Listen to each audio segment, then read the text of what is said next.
আলহামদুলিল্লাহ।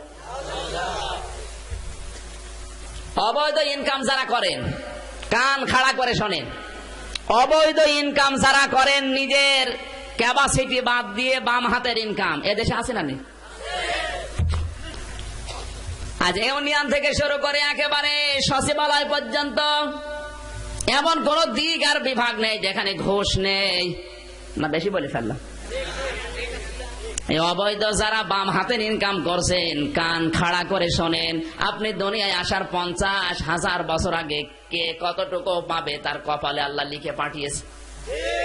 আপনি 50 বছর হায়াত পাবেন, এর ভেতরে কি খাবেন, কি খেতে পারবেন না, সব কিন্তু লিখা আছে। এরপরেও যদি কেউ 2 নাম্বারি করে সম্পদ অর্জন করে, আল্লাহ বলেন পারবে, পারবে না তা না, দেখবে চর্মচোখে সম্পদের পাহাড় হয়ে গেছে। কিন্তু ক্ষতি হচ্ছে একটা। ক্ষতি কয়টা বলবো? এটা রাগ হয়ে যাবে। কোরআনে কারিমে আমার আল্লাহ দলিল দিয়েছেন, ওয়ামান আ'রাদা আন যিকরি ফাইন্না লাহু মাঈশাতান দানকা ওয়া নাহশুরুহু ইয়াওমাল কিয়ামাতি আ'মা। জোরে বলেন আল্লাহু আকবার। সূরা তাহা 16 নম্বর পারা 19 নম্বর পৃষ্ঠা 13 নম্বর লাইনের 124 নম্বর আয়াত। এটা আল্লাহ তাআলা বলেন, আমার বিধান, আমার আইন কানুনের তোয়াক্কা না করে যারা অবৈধ ইনকাম করবে, আমি আল্লাহ বলছি ওদের জীবন আমি দঙ্কা করে দেব। দঙ্কা মানে সংকীর্ণ। উন্নতি হবে দেখবে চর্মচোখে, 1000 কোটি টাকার মালিক হয়ে গেছে, কিন্তু ওর ভেতরে যদি মানবতা বিরোধী কোনো কাজ থাকে, ওর উপায়ের ভেতরে যদি মানব বিধ্বংসী কোনো উপায় থাকে, বাম হাতের ইনকাম থাকে, ওইটা ওকে আমি ভোগ করতে দেব না। গ্যারান্টি কার? আল্লাহর গ্যারান্টি। মিথ্যা হবে? সূরা তাহা 124 নম্বর আয়াত। দঙ্কার ব্যাখ্যায় এই শব্দগুলো আছে। আপনি অবৈধ ইনকাম করে পাহাড় পরিমাণ সম্পদ জমা হবে আপনার নামে, 1000 বিঘা জমি হবে, ব্যাংকের টাকা কোটি কোটি, কিন্তু এই টাকা এই সম্পদ আপনাকে ভোগ করতে আল্লাহ দেবে না। আল্লাহ যদি চ্যালেঞ্জ দেয়, কোন বাবা আপনাকে বাঁচাবে? আল্লাহর চ্যালেঞ্জ, দঙ্কা, ওকে আমি ভোগ করতে দেব না, ওকে আমি দুনিয়া থেকে বিদায় করবো। ওটা ভোগ করার আগেই সবচেয়ে বড় ক্ষতি ওর যেটা, ও মারা যাওয়ার পরে ওই সম্পদগুলো ওর ছেলে মেয়ে, ওর আত্মীয় স্বজন অবৈধ পথে ব্যয় করবে। আর যতগুলো অবৈধ কাজ হবে ওই গনাগুলোর আমল নামায় কবরে ফিলাক্সি লোড হয়ে যাবে। আয়াতটা একটু নিজের দিকে মিলান। আমার মনে হয় এইরকম আচরণ এখন দুনিয়ায় অনেকের জীবনের সাথে মিলে যাচ্ছে। কার কার সাথে মিলছে একটু হাত তোলেন তো। হাত তুলতে যে আবার নামিয়ে ফেলেছে, প্রায় হাত তুলে ফেলেছিল।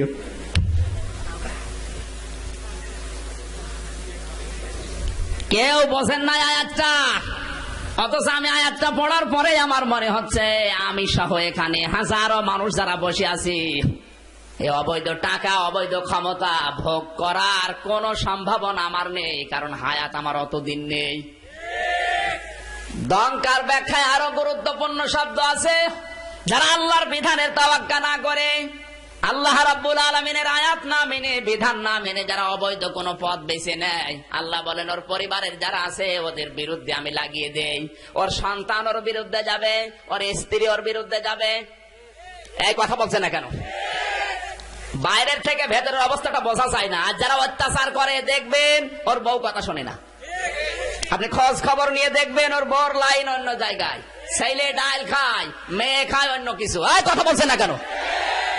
দঙ্কা মিথ্যা হবে। আয় উন্নতি করবে অনেক, কিন্তু বরকত থাকবে না। বরকত দেওয়ার মালিক কে? নাহশুরুহু ইয়াওমাল কিয়ামাতি আমা।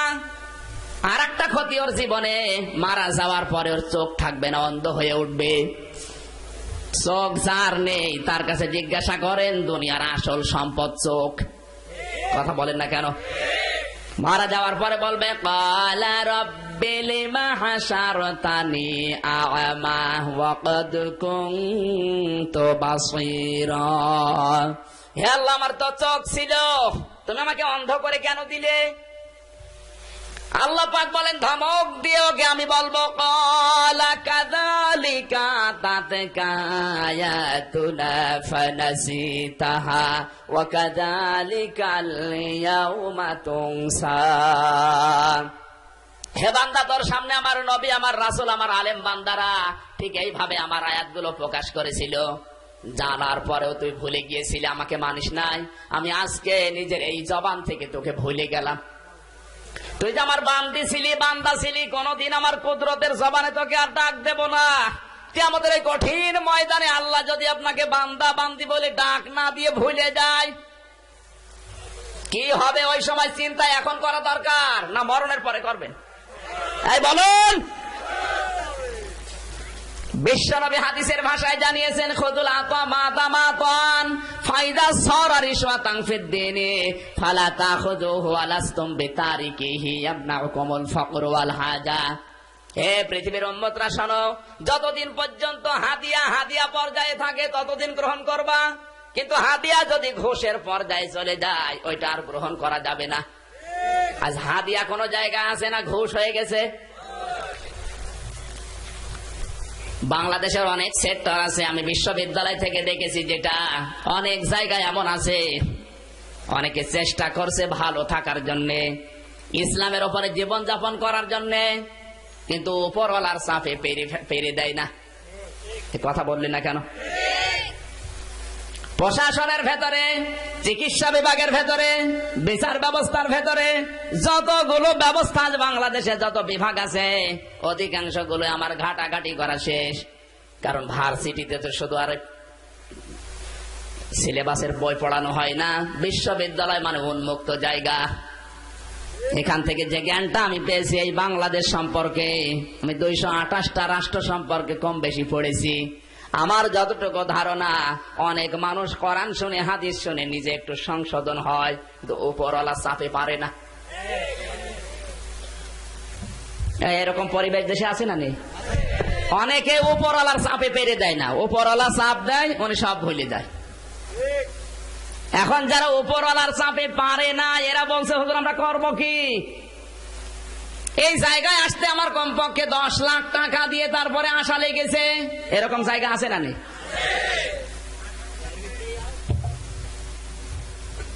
যে লোকটা উপর থেকে চাপ দিচ্ছে, উপরওয়ালা মানে মনে হয় আল্লাহ তাআলা। উপরওয়ালা মানে কি? যারা দায়িত্বে আছে স্টেপ বাই স্টেপে, আমি থানার ওসি, এসপি সবগুলোকে পড়িয়েছি আগে। বাংলাদেশের প্রায় 8 জন ওসি আমার ছাত্র।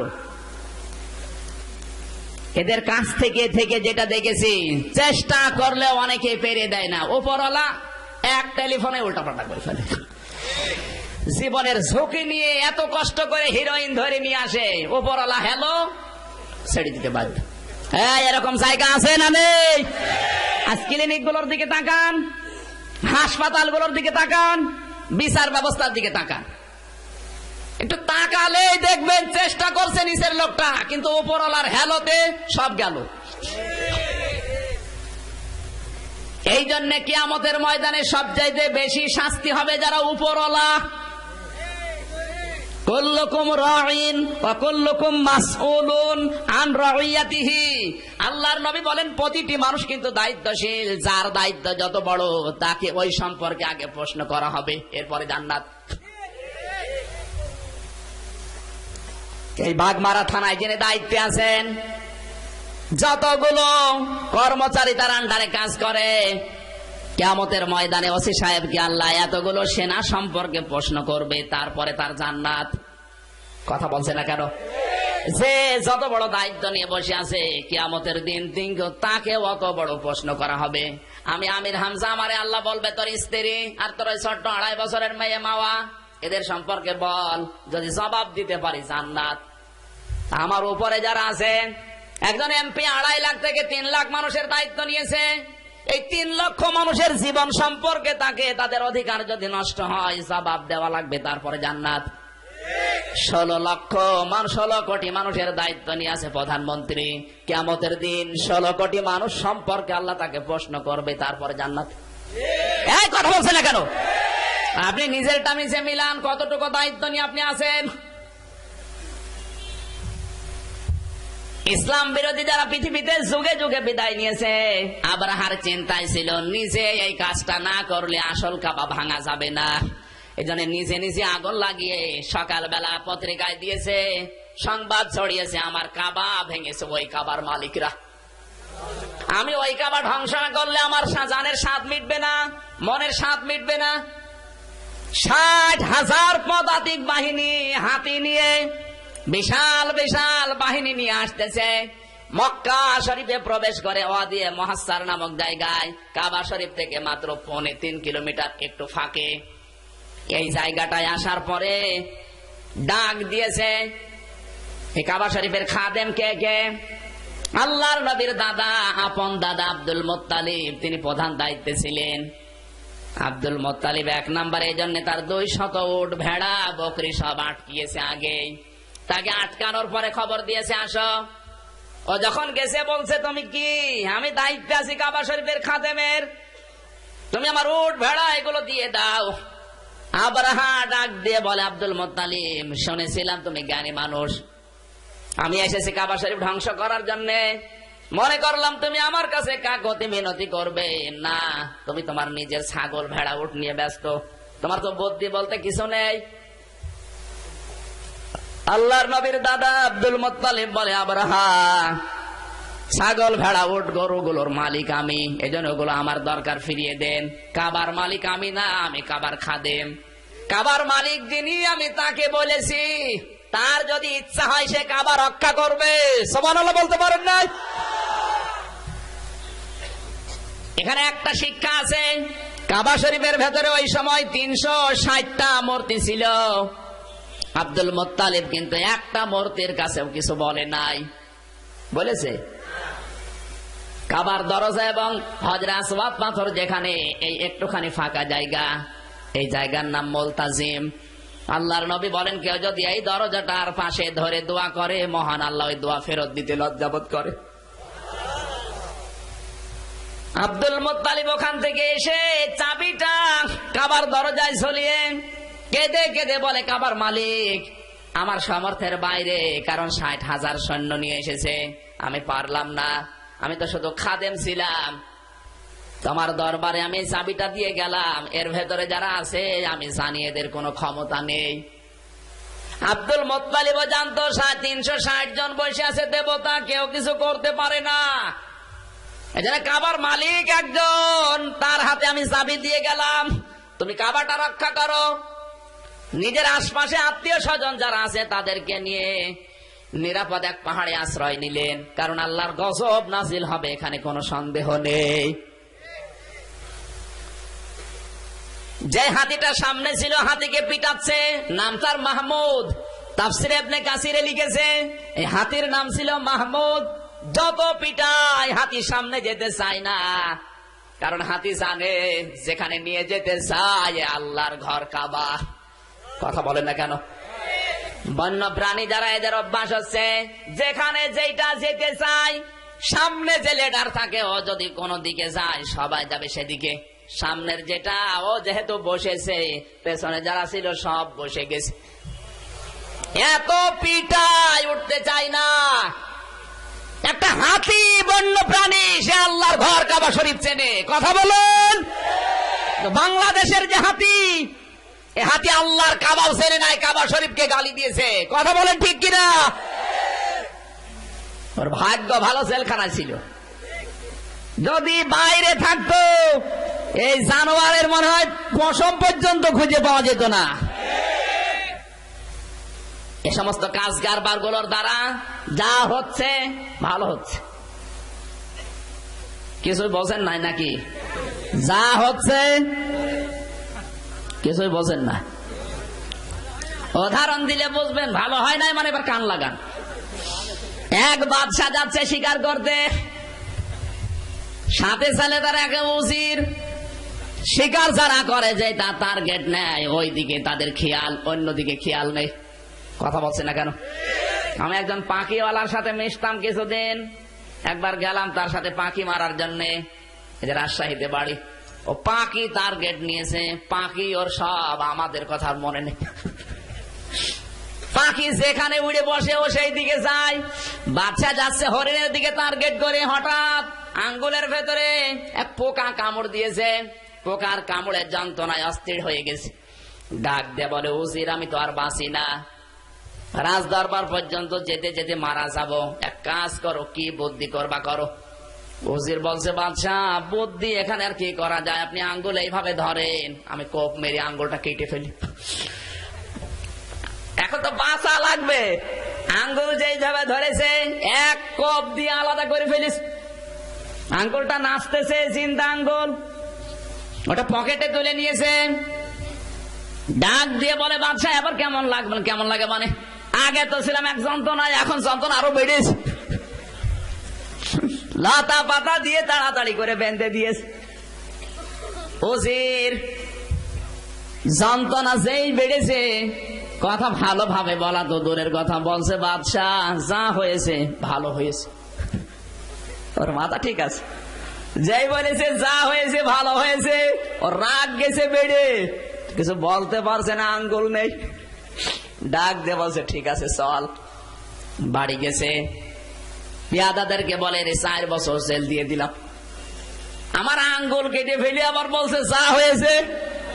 বলেন, জেলখানায় দেওয়ার পরে 1 বছরের মাথায় বাচ্চা আবার গেছে শিকারে, একটা হরিণকে টার্গেট নিয়ে গিয়ে যাচ্ছে, যেতে যেতে এত দূরে গেছে আর ফিরে আসার সেরকম রাস্তা পাচ্ছে না। বন্য মানুষ যারা ডাকাত গ্রেফতার করে নিয়ে গেছে ওদের এলাকায়, বন্য মানুষদের ইচ্ছা ছিল, ওদের ওই এলাকার কাজ ছিল, নতুন কোন মানুষ যদি কেউ পায় ওকে জবাই করে গোশত ভাগ করে খায়। বাদশাকে পেয়েছে নতুন মানুষ, সন্ধ্যাবেলা জবাই হবে, ওবা আনন্দে আছে। কিন্তু ওদের ধর্মীয় যে কিতাব, ওই কিতাবের বর্ণনা অনুযায়ী কোন খোতলা মানুষকে ওরা জবাই করে না। মাথা থেকে পা পর্যন্ত দেখতেছে কোন খোত আছে কিনা। হঠাৎ আঙ্গুলের দিকে তাকিয়ে দেখে আঙ্গুল নেই। বলে, তোর আঙ্গুল কই? বলে, আঙ্গুল আগে কাটা হয়ে গেছে। বলে, এটা তো আমাদের খাদ্যই না, যারা আঙ্গুল নেই, এটা খোতলা জিনিস, আমরা খাই না, ছেড়ে দিলাম। বাচ্চা আজও দৌড়, কাইলো দৌড়, রাজ দরবারে এসে বলছে, আমার উজিরকে বের করে নিয়ে আয়। কেন? উজির যখন এসেছে বলছে, এই হয়েছিল আমার, এতক্ষণ আমি কাবাব হয়ে যেতাম, আমার আঙ্গুল নেই, এই জন্য আমি বাঁচতে পেরেছি। উজির বলছে, বাদশা এই জন্যই তো বলেছিলাম যা হয়েছে। বাদশা বলছে, উজির শোন, আমার নাই আঙ্গুল কাটা ছিল, এই জন্য বেঁচে গেছি, যা হয়েছে ভালো হয়েছে বুঝলাম, কিন্তু তোরে তো আমি বিনা কারণে 4 বছর জেল দিয়ে দিলাম, খালি হিংসার বশবর্তী হয়ে রাগ সহ্য করতে না পেরে তোরে জেলে দিলাম, এর ভেতরে উপকার কি? ওসির বলে, বাচ্চা এর ভেতরে উপকার আছে, আপনি যদি আমার জেলে না দিতেন অবশ্যই সঙ্গে করে নিয়ে যেতেন, আর সঙ্গে করে নিয়ে গেলে আপনাকে তো ওরা ছেড়ে দিত, কারণ আপনার আঙ্গুল নেই, আমি কাবাব হয়ে যেতাম। আপনি আমাকে ছেড়ে রেখে জেলখানায় রেখেছিলেন, এই জন্য তো আমি বেঁচে আছি, এই জন্য যা হয়েছে। কথা বলুন, যে কয়জন যাচ্ছে আফসোস করার দরকার নেই, যা হচ্ছে ভালো হচ্ছে, কারণ এর মাধ্যমে বাংলাদেশে ইসলাম বিরোধী কারা প্রমাণ হয়ে গেছে। এর ভেতরেই কারা দাড়ি টুপি পাগড়ি নিয়ে ইসলাম বিরোধীদের সমর্থন করে, এটাও প্রমাণ হয়ে গেছে। সাথে সাথে এটাও প্রমাণ হচ্ছে কোরআনে কারিমের জন্য কারা জান বাজি রেখে ময়দানে জীবন দিচ্ছে। কথা বলুন,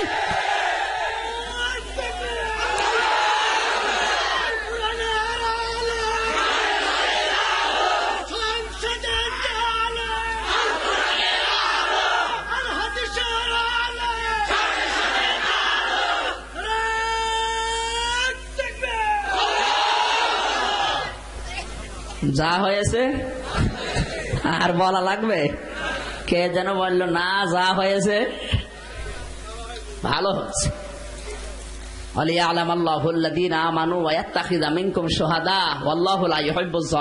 সূরা আলে ইমরান 140 নম্বর আয়াত, 4 নম্বর পারা 6 নম্বর পৃষ্ঠা 15 নম্বর লাইনে আছে। আল্লাহ বলেন, কিছু মানুষকে আমি পছন্দ করি, এই মানুষগুলোর জীবন আমি আল্লাহর কাছে ভালো লাগে, তখন এদের শাহাদাতের মরণ দিয়ে আমার কাছে নিয়ে আসি। না তো যুবক মানুষ চলে যাচ্ছে, আর অনেক শয়তান চামড়া জড়ো হয়ে যায়, আজরাইল দেখে না ওরে। কথা বলেন, ওর মরণ আছে? ও মরবে না। জীবনটা আল্লাহর কাছে যাওয়ার জন্য আল্লাহর পছন্দ হওয়া লাগবে। আমার ভাইরা, আল্লাহ রাব্বুল আলামিন জান্নাত থেকে এক দল আবাবিল পাখিকে জাহান্নামের কিছু পাথর ওদের মুখে দুই পায়ের সাথে লাগিয়ে বললেন, যাও, আমার কাবা ধ্বংস করার জন্য এসেছে, ওই জায়গায় ওদেরকে পিষে ফেলো। আল্লাহ রাব্বুল আলামিন বলেন, পাখিগুলো শুধু এসেছে, একটা একটা করে পাথর শুধু ছেড়ে দেয়। তাফসীরে কিন্তু প্রতিটি পাথরের গায়ে লেখা ছিল, এটা পড়বে অমকের বাবা অমকের বাবার গলায়, এটা পড়বে অমকের ছেলে অমকের ছেলের গলায়। যেই পাথরের গায়ে যার নাম লেখা আছে ওইটা ওর উপরেই পড়ে, যেখানে পড়ে ওই জায়গা দিয়ে পাতলা পানি বের হয়ে মারা যায়। এমন ভাবে মিশে যাচ্ছে মনে হচ্ছে এখানে কিচ্ছু নেই, মাটির সাথে মিশে তুষ হয়ে গেছে। এ গজব কার? গজব কার? একটা পাখি লক্ষ্য করে দেখে আমার মুখে এই পাথরটা, কিন্তু এর যে নামটা লেখা ওই লোকটা কই, ওরে খুঁজে পাওয়া যাচ্ছে না। ও দৃশ্য দেখে আগেই পালিয়েছে। পাখি ওকে দেখছে দৌড়াচ্ছে, ওর পেছনে ধাওয়া করতে করতে যে দেখে এক গাড়িতে এক ঘরের ভেতরে প্রবেশ করছে, পালাচ্ছে। ওই ঘরের বারান্দায় পাথরটা মুখ থেকে ছেড়েছে, ওখানেই মারা গেছে। আমার আল্লাহর গজব যদি একবার চলে আসে, ঘরে পালিয়েও কোল পাওয়া যাবে না। নবীজিকে আল্লাহ রাব্বুল আলামিন শুধু আয়াতটা তেলাওয়াত করে শোনানোর উদ্দেশ্য না, আবু জাহাব, জেহেল, আবু লাহাব, উতবা, সাইবাকে আল্লাহ স্মরণ করাচ্ছেন। হে কাফেরের গোষ্ঠী, নবীজি দুনিয়ায় আসার 50 দিন আগে এই ঘটনা আমি তোদের পূর্বপুরুষদের সাথে ঘটিয়েছি। বেশি বাড়াবাড়ি যদি করো তোমাদেরকে আমি আল্লাহ ছাড়বো না। কথা বলেন, 50 দিন আগের ঘটনা এই। তোমরা কাবা শরীফের দোহাই দিয়ে ইনকাম করে খাও, কাবার মতো আল্লি সেজে বসে আছো, হাজার হাজার লক্ষ লক্ষ রিয়াল এখান থেকে উপায় হচ্ছে তোমাদের। সাবধান হয়ে যাও, আমি যে নবীকে পাঠিয়েছি এ কাবার মালিক আমি, আমার নবী পাঠালাম, তার প্রতি বিশ্বাস না করে, তার আনিত কিতাব না মেনে মন মতো জীবন চালাবে। আমি আল্লাহ আবরাহার সাথে যা করেছি ঠিক ওই কায়দায় ওইটাই তোমাদের সাথে করব। আলাম ইয়াজআল কায়দাহুম ফি তাদলিল। আমার আল্লাহ বলেন, হে নবী, আপনি কি দেখেননি ওদের ষড়যন্ত্রগুলো আল্লাহ কিভাবে নস্যাৎ করে দিয়েছিলেন? এই আয়াতের তাফসিরে মুনিরে মুফাসসির লিখেছেন, এই কান লাগান, এখানে শিক্ষা আছে। আল্লাহ রাব্বুল আলামিন বলেন, বিশ্ব নবী মুহাম্মদুর রাসূলুল্লাহ সাল্লাল্লাহু আলাইহি সাল্লাম জেলখানায় বন্দী হয়েছে মাত্র কিছুদিন হয়েছে। জেলখানা থেকে ওরা ছেড়েছে, যেই দিন ছেড়ে দিয়েছে তার পরের দিন এই আয়াতগুলো আল্লাহ নাজিল করে নবীকে সান্ত্বনা দিচ্ছেন। জেলখানায় যখন ছিল, আল্লাহ রাব্বুল আলামিনের এই নবী জেলখানায় পড়ে আছে অন্ধপ্রকোষ্ঠে, শুধু একা না, 53 জন সঙ্গী সাথী নিয়ে, 42 জন পুরুষ আর 11 জন মহিলা। এই 53 জন নিয়ে শিয়াবে আবি তালিব, যেটা কাবা শরীফের একটু ওই পাশে, বিশ্ব নবীর ঘরের ওই সাইডে, ওটা এখনো পর্যন্ত মার্ক করা আছে। জাবাল আবু কুবাইসের পেছনে একটা পাহাড় 3 জায়গা দিয়ে ঘেরা, ওইটা ছিল সৌদি আরবের ওই সময় কেন্দ্রীয় জেলখানা, কারাগার। পৃথিবীর ময়দানে প্রত্যেকটা দেশের যেহেতু একটা করে আইন বানানোর জায়গা থাকে, নাম তার সংসদ ভবন। নাম কি? আরো জোরে বলেন। ভারতের সংসদের নাম হচ্ছে লোকসভা, আমেরিকার সংসদ ভবনের নাম হচ্ছে হোয়াইট হাউস, বাংলাদেশের সংসদ ভবনের নাম সংসদ ভবন। আবু জেহেল যেহেতু রাষ্ট্র ক্ষমতায় আছে, ওর একটা সংসদ ভবন ছিল, নাম কি? দারুন নদওয়া। এই বৈঠকে সিদ্ধান্ত নিয়ে তড়ি ঘড়ি করে, বিচার ব্যবস্থার তোয়াক্কা না করে, তড়ি ঘড়ি করে আল্লাহর নবীকেও জেলখানায় দিয়েছে 53 জন সাথী সহ। কান লাগিয়ে বাস্তবতার সাথে মিলান, যদি কারো জীবনের সাথে মিলে যায়, এই আয়াতের দোষ আমার দোষ, এই আয়াতের দোষ।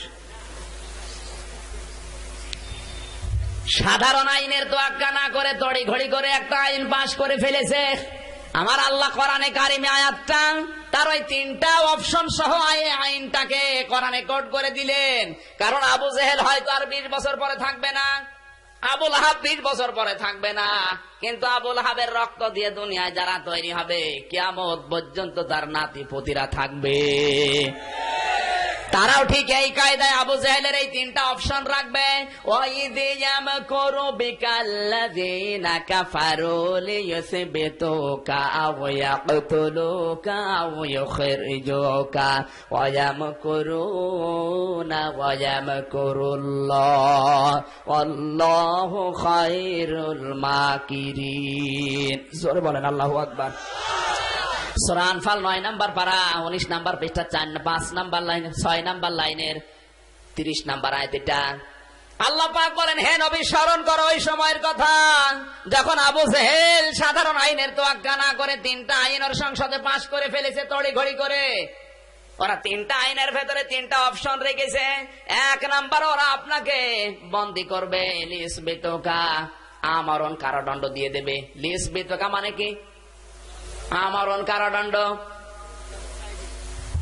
আও ইয়াকতুলুকা অথবা ফাঁসি দিয়ে হত্যা করবে, আও ইউখরিজুকা অথবা আপনাকে দেশ থেকে ওরা তাড়িয়ে দেবে, আপনার নাগরিকত্ব বাতিল করে দেবে। আবু জেহেল তিনটা কাজ করবে, আল্লাহ একটাও করবে না।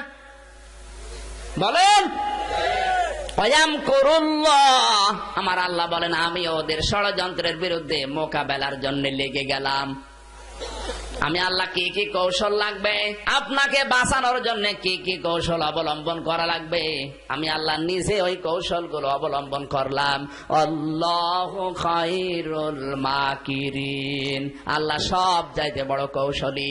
জোরে বলেন আল্লাহু আকবার। আল্লাহর চাইতে বড় কৌশল আছে দুনিয়ায় কারো? ওরা 50 বছর পরে কি করবে, 50 ঘন্টা পরে কি সিদ্ধান্ত নেবে, ওটা আমি আল্লাহ আগেই জেনে ফেলেছি। আমার রাসূল এর বিরুদ্ধে কি করা লাগবে সেই ষড়যন্ত্র, সেই কৌশল আমি আল্লাহ নিজেই 50 বছর আগেই রেডি করে রাখি।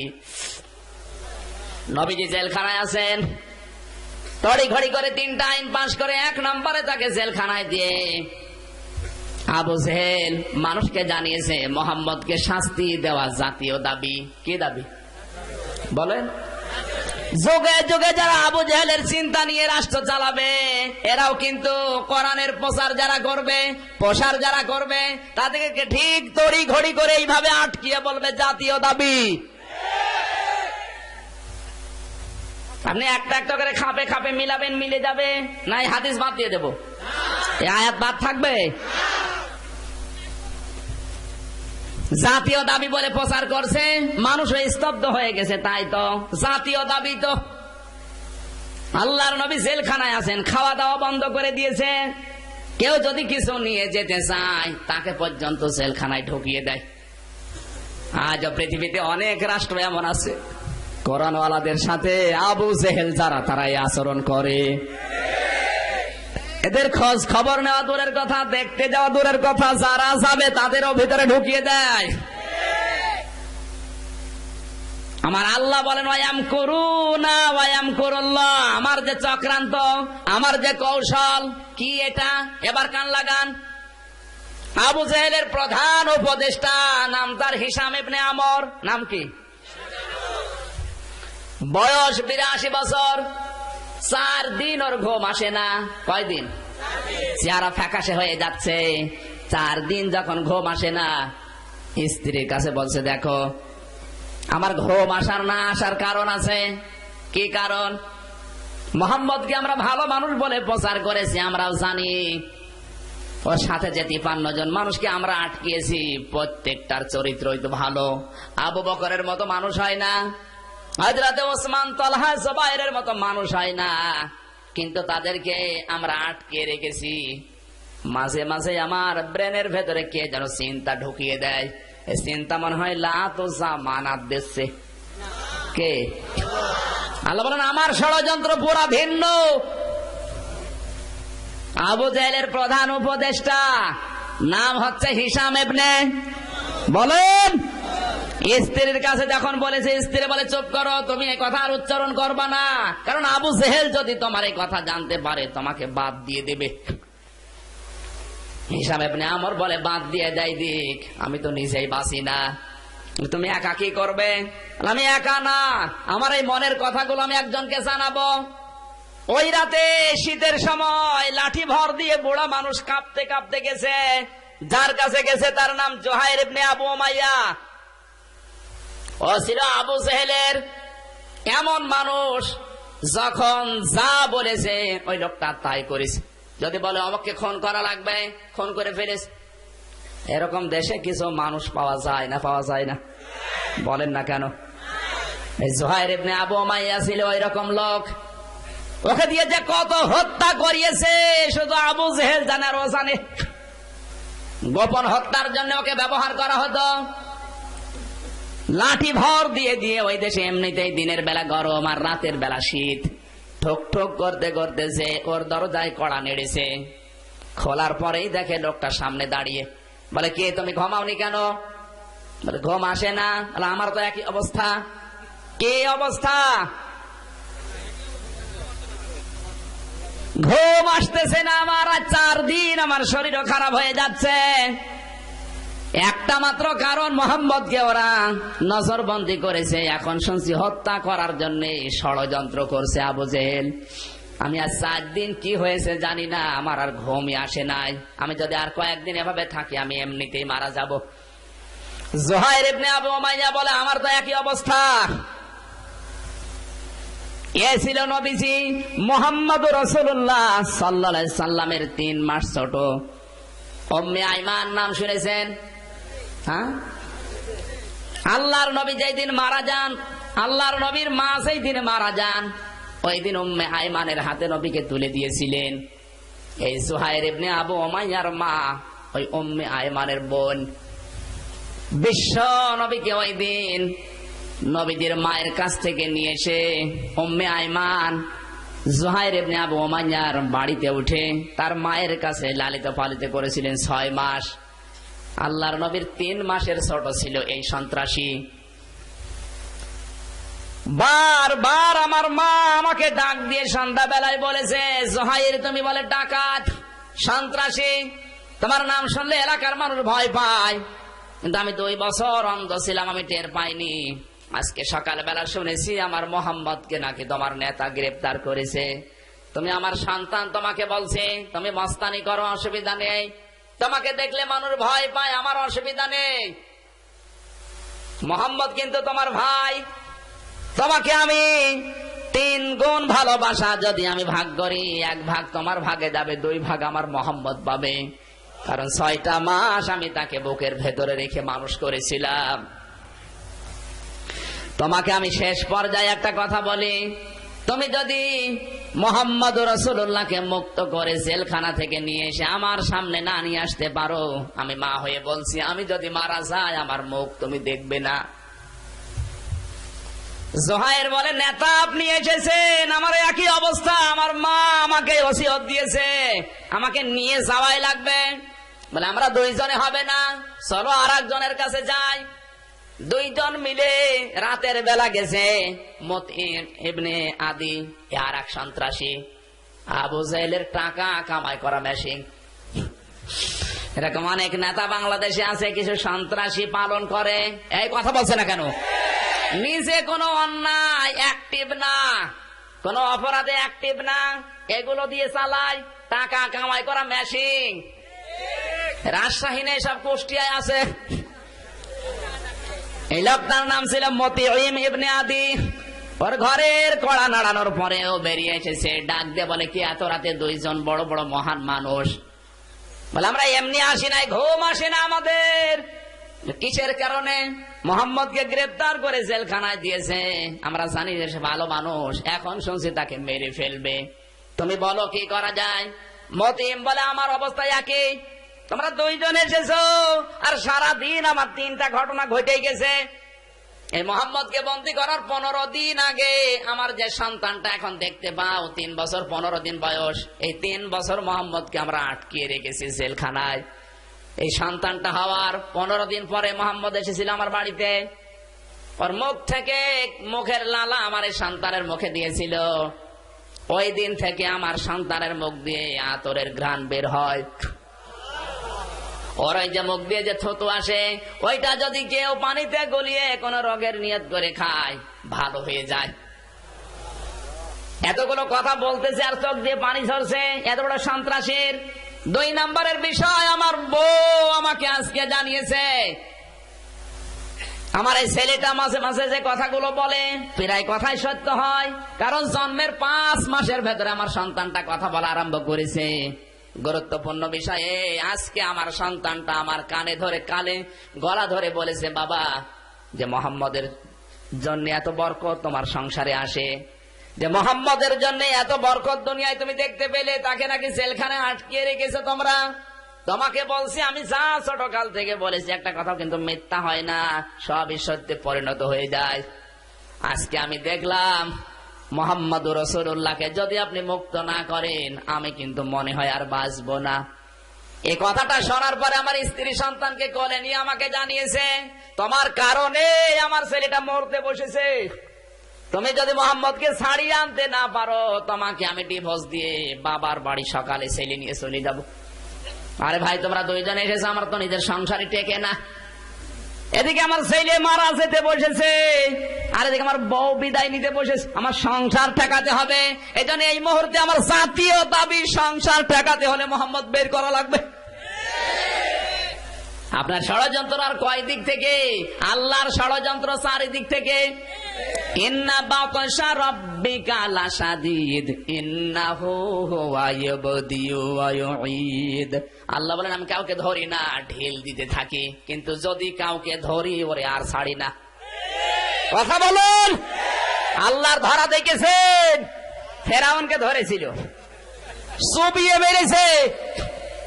আপনাকে ধরার জন্য ফেরাউনের মতো পানিও লাগবে না, শুধু পেটের ভেতরে যা দেন ওইটাকে বলবে একটু নরম হবে না,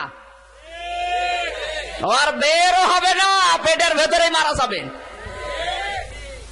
এখানে যা আমরা গিলতেছি, যা পেটের ভেতরে দিচ্ছি, যা বিভিন্ন জায়গায় দেওয়া হচ্ছে, আন্দাজ করে দেওয়া দরকার তল দিয়ে বের হবে কিনা। অনেকে আন্দাজে আটি গেলে, আমের আটি, রাজশাহী আমের আটি যদি কেউ আন্দাজে গেলে পেছনের মাপ না বুঝে, ওর খবর আছে না? চিড়িয়াখানায় এক স্বামী আর স্ত্রী গেছে, একটা কলা হাতে করে দাঁড়িয়ে আছে। বানর কলাটা নিয়েছে, মুখে না দিয়ে দিয়েছে পেছনে। স্ত্রী বলছে, আমার স্বামী আমারে দিলে, আমি না খেয়ে দিলাম বানরকে, আর মুখে দেবে না দিয়ে পেছনে দিলে হয়তো বিয়াদব বানর। এর মালিকও বিয়াদব। কোথায় এই মালিক? মালিক এসে বলছে, আপা চিল্লাবেন না। আপনাদের মতো আগে কয়েকদিন আগে কয়েকটা লোক এসেছিল, ওরা আমার বানরকে একটা আম দিয়েছে, রাজশাহীর ন্যাংরা আম। আমটা নিয়ে আমার বানর একবারই মুখে দিয়েছে, পেটের ভেতর থেকে আর বের হয় না। এত কষ্ট পাচ্ছে আমার বানর, 3 দিন খাওয়া দাওয়া বন্ধ। শেষ পর্যন্ত রাজশাহী লক্ষ্মীপুরে নিয়ে ওর পেছনে ছিঁড়ে আম বের করি, ওই আটি। এরপর থেকে আমার বানরকে যারা কিছু দেয়, ও আগে মুখে দেওয়ার আগে পেছনে দিয়ে দেখে যে বের হবে কিনা। হাসির খোরাকি দেয়নি। যা করছেন, যতটুকু করছেন, হিসাব করে করা দরকার যে আটি আবার বের হবে কিনা। অনেকে আন্দাজে হাওমাও করে খেয়ে ফেলে, বের হওয়ার চিন্তা নেই। 3 জন মিলে বলে, দেখো আমাদের সংসার ঠেকাতে হলে এখন এই করা লাগবে। 3 জনে হবে না, চলো আমরা আরেকজনের কাছে যাই। যার কাছে যাচ্ছে ওর নাম মুখতার ইবনে হিশাম। ও ছিল আবু জেহেলের বডিগার্ড, খালাতো ভাই। 1 মাস ধরে অসুস্থ পড়ে আছে। 3 জন যে এই ঘরে যায় ধাক্কা দিয়েছে। কে? আমরা 3 জন। নাম বলেছে, বেরিয়ে এসেছে। কে এত রাতে ঘুমাওনি কেন? বলে ঘুম আসে না। আজ 1 মাস অসুস্থ, কোন সাথে কাজ হয় না, নেতার কাছে যেতেও পারি না, আমার চাকরিও যায়। কিন্তু আমার মা আজকে উটনির কিছু দুধ আর মধু এটা আমার হাতে দিয়ে বলে, দেখো টাকা পয়সা তো খরচ করলাম কম না, এক কাজ করো, মোহাম্মদ যেই কালেমার দাওয়াত দেয় কালেমা পড়ে মধুটা খাও। পড়তে মন চাচ্ছিল না, তারপরও পড়ে মধুটা খেয়েছি।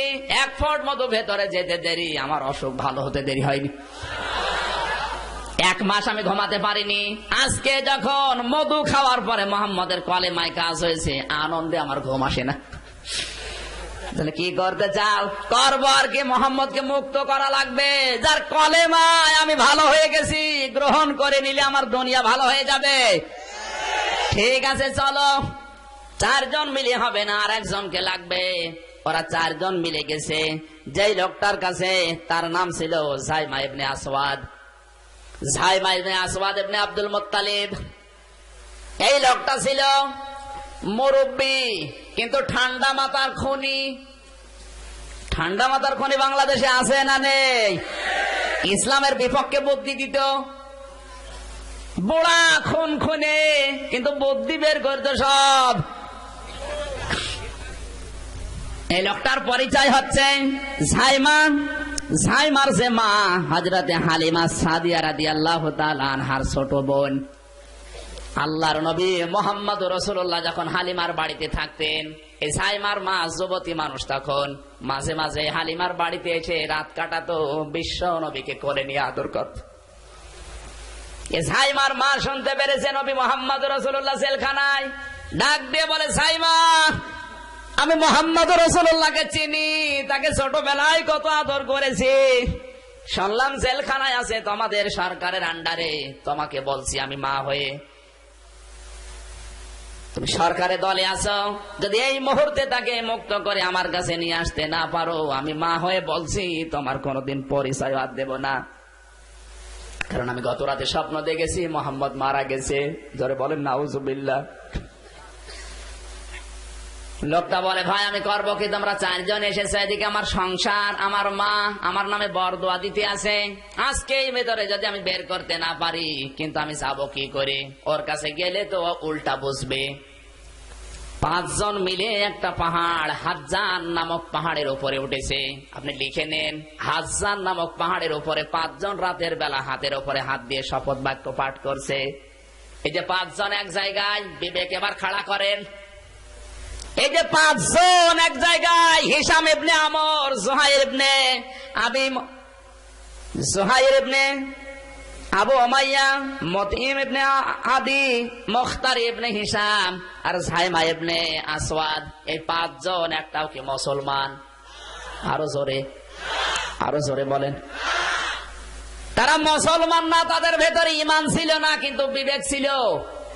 বলেন, কিন্তু আজ অনেক মুসলমান ঈমানদার, বিবেক নেই না? বেশি বলছি, কাফের হয়ে নবীকে বাঁচানোর সিদ্ধান্ত নিয়ে 5 জন মিলে হাজ্জান নামক পাহাড়ে শপথ গ্রহণ করছে, যদি বাঁচাতে না পারি বাড়ি ফিরে যাব না। আর আমরা মুসলমান হয়ে আরো কোরআনের মানুষদেরকে হত্যা করার ষড়যন্ত্রে মেতে উঠেছি। শয়তান 70 লক্ষ বছর ইবাদত করেছিল। 70 লক্ষ বছর ইবাদত করতে গিয়ে একদিনও একটা গুনাহ করে নাই। কি কথা বোঝা যাচ্ছে?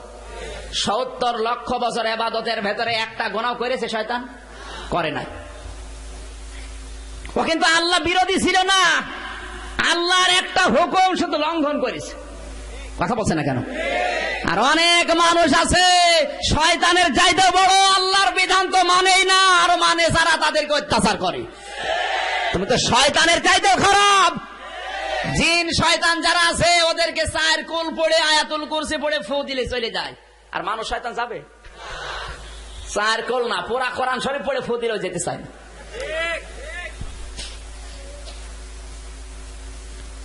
5 জন মিলে সিদ্ধান্ত নিচ্ছে, তুমি আগে কথা বলবে, এরপরে আমি তোমার কথায় সায় দেব।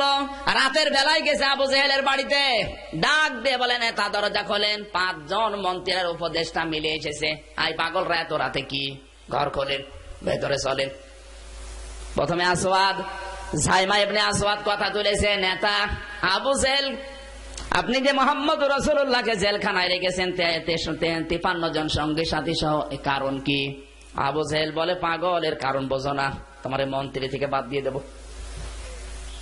বলে, কারণটাকে বলেন। কারণ হচ্ছে এই, যে কালিমার দাওয়াতটা দেয়, ওটা যদি মেনে নেয় আমাদের বানানো নিয়ম নীতিগুলো আর চলবে না। আবু জেহেল ভালোভাবে জানতো এটা সত্য নবী। কথা বলুন, কিন্তু মানে নাই একটা কারণে। কারণ এই কথা যদি আমি মেনে নেই, আমি যে আইনগুলো বানিয়েছি এই আইনগুলো চলবে না, এই জন্য মানে নাই। আজ পৃথিবীতে যারা কাফের, এরা জানে আলেমরা যে কথা বলে মিথ্যা না, নবীদের ওয়ারিস দ্বারা এটা মিথ্যা কথা বলে না, কিন্তু এগুলো মেনে নিলে আমরা যা বানিয়েছি এগুলো চলবে না, এই জন্যই বিরোধিতা, অন্য কোনো কারণ নেই। কথা শোনার পর পরেই জুহাইর ইবনে আবি উমাইয়া ডাক দিয়ে বলছে, নেতা কোন কারণে বন্দী করে রেখেছেন তো বুঝলাম, কিন্তু ছেড়ে দেবেন কিনা? বলে তুমি কি পাগল হয়ে গেছে? ছেড়ে দিলে ওর যে সমর্থন ছিল আরো বেড়ে গেছে দেশের ভেতরে। আগে ছিল 10 গুণ, এখন হয়েছে 90 গুণ। এখন ছেড়ে দিলে লোক সবর পেছনে যাবে, আমাদের হাত ডেকে আলাদা করে ফেলবে। বলে হার থাকে থাক, না থাকে না থাক, এই যে তরবারি যদি চাবি না দাও এখানে তোমাকে দিয়ে শুরু করব।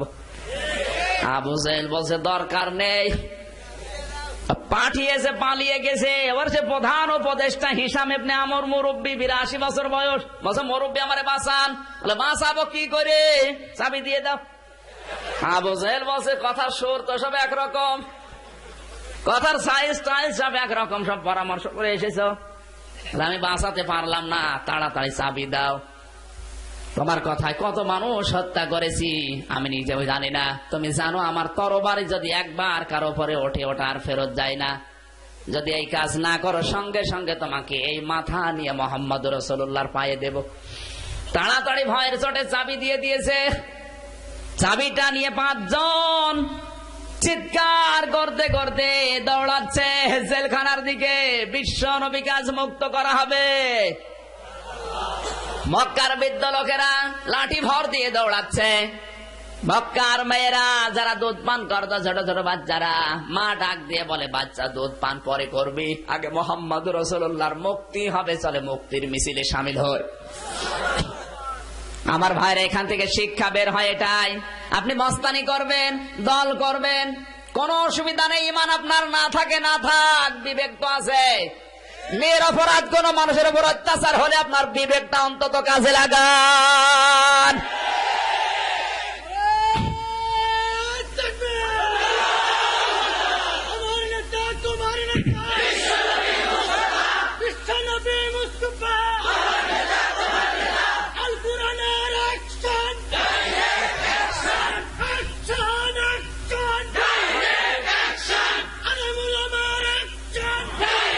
সম্মানিত ভাইরা,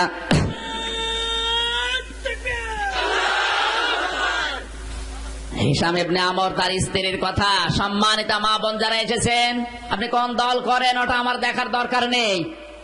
স্ত্রী হিসাবে আপনার দায়িত্ব, আপনার স্বামী যদি কোনো দলে থাকে তাকে বলেন নিরপরাধ মানুষের, মজলুম মানুষের পাশে দাঁড়াতে। একজন কাফেরের স্ত্রী হয়ে স্বামীকে পাঠিয়ে দিচ্ছে, আর মানে মুসলমানের স্ত্রী হয়েও নিজের স্বামীকে একটু উদ্বুদ্ধ করতে পারেন না। জুহাইর ইবনে উমাইয়া আবু উমাইয়ার সন্তান, তার নাম ছিল জুবরা ইবনে মুতিম। ছোট্ট বাচ্চা, 3 বছর 15 দিন বয়স। ডাক দিয়ে বলে বাবা তুমি তো জানো আমি ছোটকাল থেকে যা বলেছি সব সত্য হয়ে যায়, তুমি যদি এই নিরপরাধ মানুষের পক্ষে না দাঁড়াও আমি কিন্তু কয়েকদিনের ভেতরে মারা যাব, তোমাকে বাবা বলে আর কেউ ডাকবে না।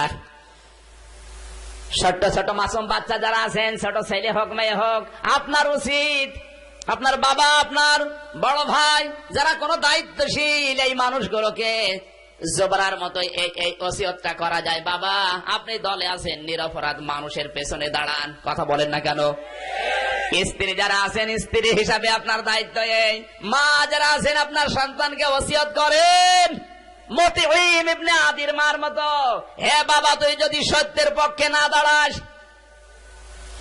তুই যদি নিরপরাধ কোন মানুষের পক্ষে না দাঁড়াস, তাহলে আমাকে মা বলে ডাকবি না। আপনি এই সমস্ত ওসিয়ত গুলো সন্তানকে করেন। 5 জন মিলে যখন জেলখানার তালা খুলেছে, নবীজি দাঁড়াতে পারেন না। হিশাম ইবনে আমরকে ধরে যখন দাঁড়িয়েছে, তাকিয়ে দেখে বিশ্ব নবীর পেটের ভেতরে পাথরের টুকরা বাঁধা।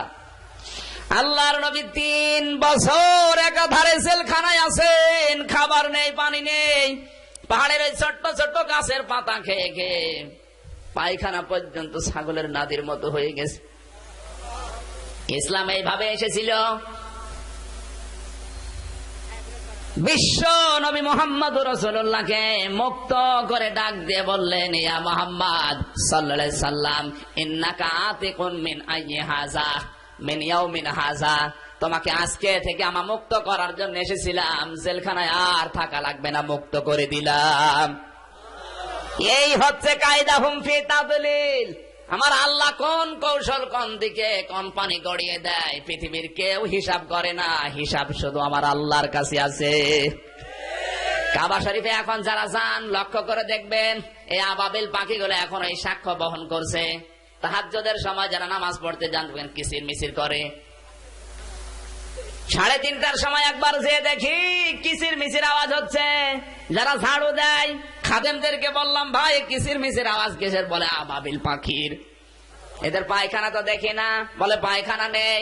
আর 16 বছর আমি কাবা শরীফ ঝাড়ু দেই, কোনদিন এই পাখিদের পায়খানা দেখার ভাগ্য আমার হয়নি।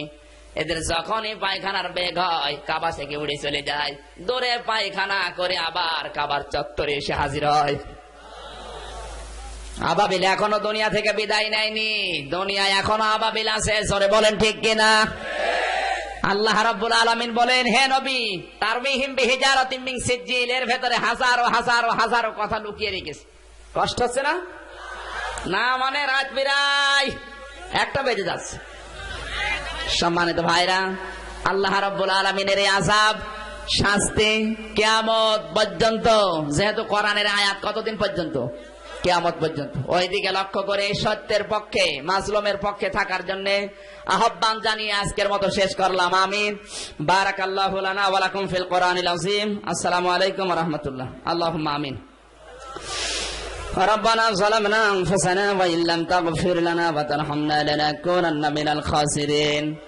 রব্বুল আলামিন হাটগাঙ্গপাড়া বাগমারা রাজশাহী এ বিশাল মাহফিলে তাহাজ্জুদের নামাজের সময় এসে গেছে।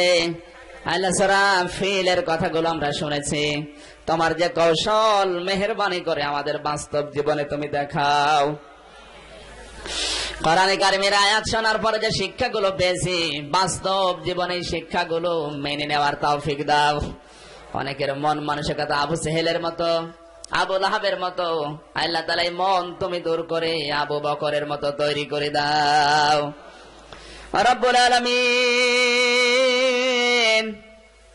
তুমি যদি এই মাহফিলে খুশি হয়ে কিছু সওয়াব দিয়েই থাকো আল্লাহ, কোটি কোটি গুণে বাড়িয়ে দাও। কিয়ামতে যিনি সুপারিশ করে জান্নাতে নিয়ে যাবে ওই নবীর রওজায় পৌঁছিয়ে দাও। তামাম দুনিয়ার মাটির নিচে যারা ঈমান নিয়ে ঘুমিয়ে গেল আল্লাহদেরকে ক্ষমা করে দাও। মা বাপ যারা হারিয়ে ফেলেছে আল্লাহ তুমি আমাদের মা বাপকে মাফ করে দাও। মাহফিলের আয়োজন করতে গিয়ে তোমার যে বান্দা বান্দীগুলো পরিশ্রম দিয়েছে আল্লাহ, হাফেজ মাওলানা আব্দুর রশিদ, আল্লাহ তাআলা বড় ভাইরা জাওয়াল করিম, নামনা জানা যত সদস্য যুবক ভাইরা, হাফিজুর রহমান ভাই সহ যত যুবকেরা এই মাহফিলের জন্য শ্রম দিয়েছে, এই যুবকদেরকে তোমার কুদরতের কোলে ওমরের মতো তুলে নাও। আল্লাহ তাআলা তোমার যুবক বান্দারা কোরআনের জন্য খেদমত দিয়েছে, স্বেচ্ছাসেবকের দায়িত্ব পালন করেছে। এই যুবকদেরকে যেই মা পেটে নিয়েছিল কোরআনের ইজ্জতে পেটটা কবুল করে নাও।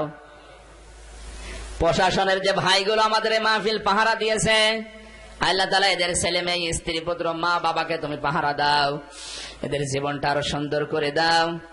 বাংলাদেশের মানুষদেরকে পাহারা দেওয়ার জন্য যারা দায়িত্ব পালন করে তুমি এদেরকে পাহারা দিয়ে দাও। মাহফিলের জন্য যারা টাকা দিয়ে পয়সা দিয়ে শ্রম দিয়ে সময় দিয়ে যে যেইভাবে কোরআনের মাহফিল সফল করার জন্য এসেছে আল্লাহ তাআলা তোমার রহমত নিয়ে তুমি ওইদিকে এগিয়ে যাও। আজকের মাহফিলের সম্মানিত সভাপতি, প্রধান অতিথি, বিশেষ অতিথি সহ নাম না জানা যত মানুষ এসেছে প্রতিটি মানুষের জন্য তোমার দরবারে দোয়া করি কবুল করে নাও। আমাদের রোগ শোক যাদের আছে ভালো বানিয়ে দাও। ডাক্তারকে টাকা না দিয়ে, কবিরাজকে টাকা না দিয়ে এই টাকাগুলো তোমার দিনের জন্য খরচ করার তৌফিক দাও। ছেলে মেয়ে যাদের লেখাপড়া করেছে আল্লাহ মেহেরবানি করে মেধা স্মৃতি খুলে দাও। পর্দার আড়ালে মা বোনেরা আসে আল্লাহ তাআলা এদেরকে জুহাইর ইবনে আবি উমাইয়ার মায়ের মতো ভূমিকা পালন করার তৌফিক দাও। ছোট্ট ছোট্ট মাসুম বাচ্চা যারা আছে জোবরার মতো দায়িত্ব পালন করার তৌফিক দাও। রব্বুল আলামিন, স্ত্রী যারা আছে হিশাম ইবনে আমরের স্ত্রীর মতো কোরআনে কারিমের পক্ষে অ্যাক্টিভ হওয়ার সুযোগ করে দাও। মা বোনদের সংসারে শান্তি দাও, ছেলে মেয়ে যাদের দিয়েছ চোখের শীতলতাকারী বানিয়ে দাও। এই মাহফিলটা আগামীতে কোরআনের জন্য বিশাল আকারে মঞ্জুর করে নাও রব্বুল আলামিন। তোমার কৌশল আলাদা, কি দেখাবে আমরা জানি না। সূরা ফিল আমরা এমনি পড়ি নাই, আলাম ইয়াজআল কায়দাহুম ফি তাদলিল আমরা দেখতে চাই। রব্বুল আলামিন মুসলমানদের ঈমানের পরীক্ষায় তুমি মেহেরবানি করে সাহায্য পাঠাও। কাশ্মীরের মুসলমানদের বাঁচাও, মায়ানমারের রোহিঙ্গাদের মুসলমানদেরকে তুমি রক্ষা করো আল্লাহ। সর্বোপরি বাংলাদেশের মুসলমানদেরকে তুমি বাঁচাও। আমাদেরকে পানি দিয়ে মারো, রোগ দিয়ে মারো, জলশ্বাস দিয়ে মারো রব্বুল আলামিন। তুমি কাফের মুশরিকদের হাতে আমাদের মার খাওয়িও না রব্বুল আলামিন। আমরা আর কত মার খাবো আল্লাহ, আমাদের ঈমানটা তুমি মজবুত বানিয়ে দাও। সূরা ফিলের বাস্তব নমুনা আমরা দেখতে চাই। আল্লাহ তাআলা যা ছিল শব্দ বলতে পারলাম না, এর বাস্তব যে শিক্ষাটা তুমি দিতে চেয়েছো শিক্ষা তুমি বাংলাদেশে দিয়ে দাও। আলহামদুলিল্লাহি রাব্বিল আলামিন।